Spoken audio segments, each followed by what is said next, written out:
ഓം ശ്രീ ഗണേശ ശാരദാ ഗുരുഭ്യോ നമഃ. ഓം ശ്രീ നാരായണ പരമഗുരവേ നമഃ. നമ്മുടെ ഇന്നത്തെ സത്സംഗ് വേദിയിലെ എല്ലാ സുഹൃത്തുക്കൾക്കും നമസ്കാരം. നമുക്കിന്ന് ശ്രീ നാരായണ ഗുരുദേവന്റെ ആത്മോപദേശ ശതകം എന്ന ദാർശനിക കൃതിയിലെ 61ാമത് മന്ത്രമാണ്, ശ്ലോകമാണ് നമുക്ക് പരിചയപ്പെടേണ്ടത്. ശ്ലോകം ഒന്ന് വായിക്കാം. വെളിവിഷയം വിലസുന്നു വേറായളവിടും ഇന്ദ്രിയമാർന്ന തൻ്റെ ധർമ്മം. ജലധയതിങ്ങു ദിഗംബരാദിനാമാവലിയോടുയർന്ന് അറിവായി മാറിടുന്നു. വെളിവിഷയം വിലസുന്നു വേറായി അളവിടും ഇന്ദ്രിയമാർന്ന തൻ്റെ ധർമ്മം. ജലധയതിങ്ങു ദിഗംബരാദി നാമാവലിയോടുയർന്ന് അറിവായി മാറിയിടുന്നു. ബാഹ്യലോകത്ത് എല്ലാം വേറെയായി കാണപ്പെടുന്നു. അത് ഇന്ദ്രിയങ്ങളുടെ ധർമ്മം. എന്നാൽ എത്ര പരിമിതമാണത്, എന്തൊരു മിഥ്യയാണിത്. ദിക്ക്, ആകാശം തുടങ്ങിയ വ്യത്യസ്തകൾക്കപ്പുറത്തേക്കുയർന്ന് ആ അറിവ് എല്ലാറ്റിനും അതീതവും എല്ലാറ്റിനും ആധാരവുമായി പരിലസിക്കുന്നു, കേവല ജ്ഞാനമായി പരിണമിക്കുന്നു. നമുക്കിതിൻ്റെ സാരം ഒന്ന് വ്യക്തമായി മനസ്സിലാക്കാം. പുറത്ത് വിഷയങ്ങൾ വേറെയായി കാണപ്പെടുന്നു. തൻ്റെ ധർമ്മം ഇന്ദ്രിയങ്ങളുമായി ബന്ധപ്പെട്ട് വ്യത്യസ്തമായിരിക്കും. ഇതൊക്കെ വിഡ്ഢിത്തമാണ്, ജളധയാണ്. ഇതെല്ലാം തന്നെ പഞ്ചഭൂതാത്മകമായ നാമരൂപങ്ങളായി ഉയർന്ന് അറിവായി മാത്രമായി തീരുന്നു. അറിവ് മാത്രമായി തീരുന്നു. നമുക്കൊന്നിതിനെ വിശദമായി പഠിക്കാം. വെളി വിഷയം വിലസുന്നു വേറായി. അതായത് പരമ്പരാഗതമായി പറഞ്ഞു വരുന്ന ഒരാശയത്തെ ഗുരു ഇവിടെ തിരുത്തുകയാണ്. നമ്മുടെ അറിവിൻ്റെ അടിസ്ഥാനത്തെ ഇളക്കുകയാണ്. നമുക്ക് 5 ഇന്ദ്രിയങ്ങളുണ്ട്. ഈ 5 ഇന്ദ്രിയങ്ങളിലൂടെ നാം ബാഹ്യലോകത്തിലെ 5 വിഷയങ്ങളെ അറിയുന്നു. പ്രപഞ്ചത്തിലുള്ള വസ്തുക്കളെ ഈ 5 ഇന്ദ്രിയങ്ങൾ കൊണ്ട് സ്വീകരിക്കുന്ന വിധത്തിൽ ഗ്രൂപ്പാക്കി വെക്കുന്നു.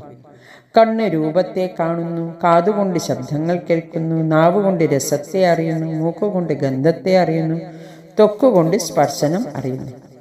പഞ്ചഭൂതങ്ങളെ പഞ്ചേന്ദ്രിയങ്ങൾ സ്വീകരിക്കുന്നു. പ്രപഞ്ചത്തിലുള്ള സകലത്തിനെയും നമുക്ക് 5 തരത്തിൽ പരിമിതപ്പെടുത്താം. കണ്ടും കേട്ടും രുചിച്ചും സ്പർശിച്ചും മണത്തും നാം പ്രപഞ്ചത്തെ അറിയുന്നു. ചൂടും തണുപ്പും ത്വക്കിലൂടെ അറിയുന്നു. വെളി വിഷയം വിലസുന്നു വേറെയായി. ഓരോ ഇന്ദ്രിയങ്ങളും അതിൻ്റെ ധർമ്മം ചെയ്യുന്നു. അളവിടും ഇന്ദ്രിയമാർന്ന തൻ്റെ ധർമ്മം. എന്താ ധർമ്മം? കണ്ണിന് കാണുക എന്ന ധർമ്മം, കാതിന് കേൾക്കുക എന്ന ധർമ്മം, ത്വക്കിന് സ്പർശിക്കുക എന്ന ധർമ്മം, മൂക്കുകൊണ്ട് മണക്കുക എന്ന ധർമ്മം. ഇങ്ങനെ ഓരോ ഇന്ദ്രിയങ്ങൾക്കും ഓരോ ധർമ്മമുണ്ട്. ഗുരു പറയുന്നു, ഇത് ജളധയത്, ഇത് വിഡ്ഢിത്തമാണ് ഇങ്ങനെ ചിന്തിക്കുന്നത്. അതെങ്ങനെ നമുക്ക് വിഡ്ഢിത്തമായി തോന്നും? നമുക്ക് നമ്മുടെ അനുഭവത്തിൽ കണ്ണുകൊണ്ട് കാണാൻ പറ്റുന്നു, നാം കണ്ണുകൊണ്ട് കേൾക്കുന്നില്ലല്ലോ. അങ്ങനെയാണെങ്കിൽ വിഡ്ഢിത്തം എന്ന് പറയാം. എന്നാൽ ഇത്രയും നാം ചിന്തിക്കുന്നുള്ളൂ. പക്ഷെ ഗുരു അതിനെ വിശദമാക്കി തരികയാണ്. ഗുരു ഉദ്ബോധിപ്പിക്കുന്നു, കണ്ണിനും, അതായത് ഇങ്ങനെ തരംതിരിച്ചു പറയുന്നത് വിഡ്ഢിത്തമാണ്. കണ്ണിന് കാണാൻ കഴിയുമോ?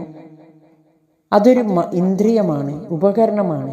പലപ്പോഴും കണ്ണുണ്ടായിട്ടും നാം പലതും കാണാതെ പോയിട്ടുണ്ട്. കാതുണ്ടായിട്ടും നാം പലതും കേൾക്കാതെ പോയിട്ടുണ്ട്.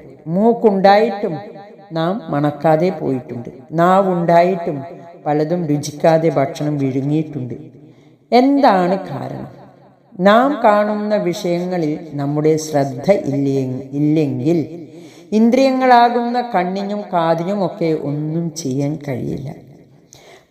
കണ്ണിൻ്റെ ധർമ്മമായ കാണുക എന്നത് ചെയ്യിക്കണമെങ്കിൽ അതിൻ്റെ പിന്നിൽ ഒരു പ്രേരക ശക്തി വേണം.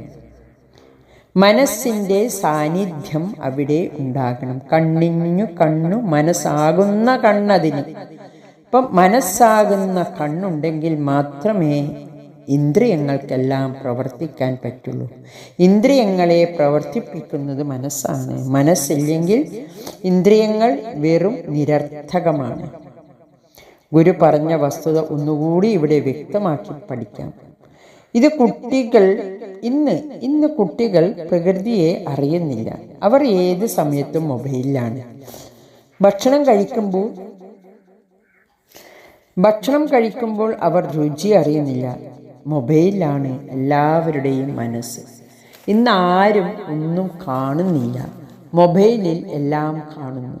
സജീവമായി ഒന്നും കാണുന്നില്ല. പുറത്തു നോക്കി പ്രകൃതിയെ നോക്കി ഒന്നും രചിച്ച് ജീവനുള്ളതോ ജീവനില്ലാത്തതോ ഒന്നും കാണുന്നില്ല. ഗുരു പറയുന്നു ഇങ്ങനെ പ്രത്യേക വേർതിരിവൊക്കെ മൗഢ്യമാണ്.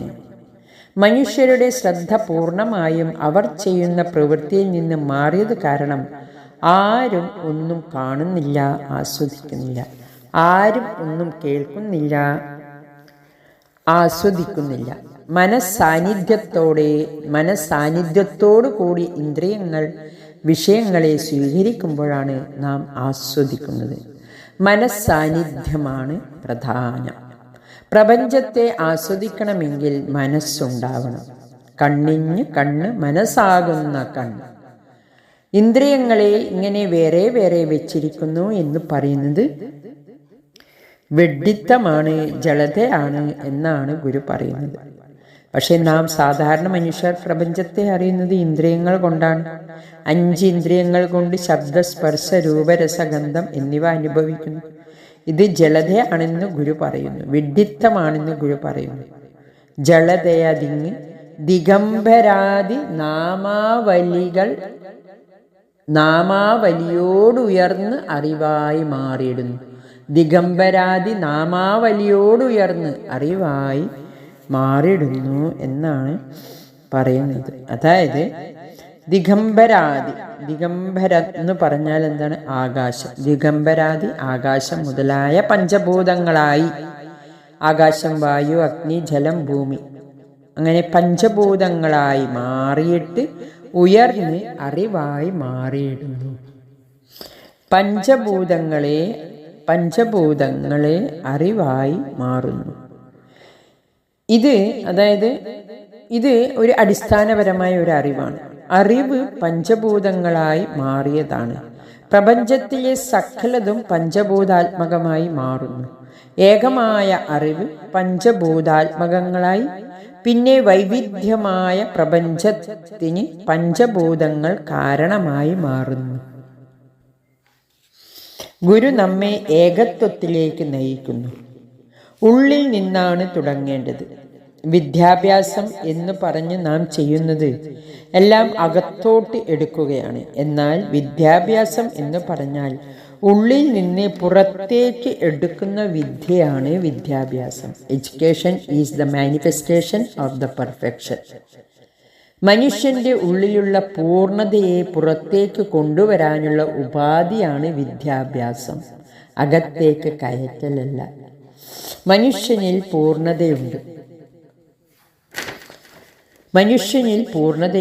ഈ തത്വം വിദ്യാഭ്യാസ വിചക്ഷണന്മാർക്ക് അറിയില്ല. കുഞ്ഞിന് ഭയമില്ലാത്തതായാൽ അവനിലെ സ്വതസിദ്ധമായ കഴിവുണ്ടാകുന്നു. അതിന് കുട്ടികളെ സ്നേഹിക്കണം, ലാളിക്കണം, കൊഞ്ചിക്കണം. ഇതൊന്നും ഇന്നത്തെ മാതാപിതാക്കന്മാർക്കോ അധ്യാപകർക്കോ അറിയില്ല. അധ്യാപകരും വിദ്യാർത്ഥികളും ഒന്നാകുമ്പോൾ കുട്ടിയിലെ പൂർണ്ണത പുറത്തു വരുന്നു. പൂർണ്ണത വരുമ്പോൾ കുട്ടിയിലെ അറിവ് പുറത്തേക്ക് വരുന്നു.